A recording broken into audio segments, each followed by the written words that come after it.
I'm going to tell y'all real quick about the time that I was most afraid at the Texas Department of Criminal Justice.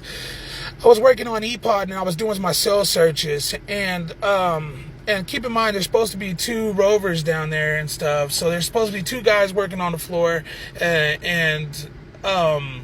but this night we were short-staffed, so it was just me, and I had to do my cell searches. So I was down there. I got this beam tool with me, and a beam tool is like a long steel rod. It's heavy, it's thick, and it has a prong, and you put it in the slot, and it pops that door open so you can handcuff people and stuff. So I handcuffed the guy in like 3 cell, right?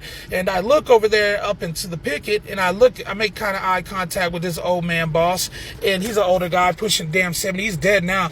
And I do the universal signal for roll the door, you know what I'm saying? And he rolled the door, but he rolled the wrong fucking door. He rolled the door on like upstairs on 2 row, and it was like cell 10 or something. And keep in mind, this is E-Pod, so it's like the worst of the worst is like F-Pod, F-Section, F-Pod, and then like E-Pod, you know what I'm saying? And then it kind of eases up as you go up the rest of the alphabet. But anyway, as far as like people that are in trouble or getting in trouble or like loss of privileges and etc. So anyway, I hear the door roll, and I get my beam tool, and I scream at the guy. I'm like, "Close your motherfucking door! Close the door!" You know. And I imagine this inmate was probably just as scared, thinking somebody was, you know, they rolled the door to come in there and whoop him. Some people are paranoid like that, and you know. But the fact of the matter is, like, if he comes out on the run, like he could jack the run. I mean, it could just go bad a dozen different ways. He could try to assault you. He could have a weapon. He could have been waiting for an opportunity like that. A lot of what ifs, you know, you're playing the what if game in your mind. So first thing I do, I'm screaming orders. I'm saying, close your door, close your door. The pod now is starting to get, the section now is starting to get live, you know. They're like, oh, he's coming, because I immediately start marching up the fucking stairs. So I start, like I said, I'm marching up the stairs. I got my beam tool. I yell, close the fucking door. And he says, why I didn't open the door? And I say, close the door. And when I got there, he was just calmly sitting on his bunk, and I shut the door.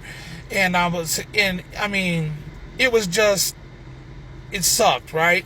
I mean, because the last thing you want to do as a boss is roll the wrong door on somebody or have the wrong door rolled on you, because you don't know what could be on the other side of that. And there have been people that have doggy-doored them doors in E-Pod exactly where I was working, and probably the same inmates were over there at the time, but it made the news where they popped the doors off the hinges, and they assaulted the lieutenant and a couple bosses, and it was a terrible thing, and it made it to the news even. But you know, so that was probably one of the times that I was the most afraid. And it actually happened to me twice. You know what I'm saying?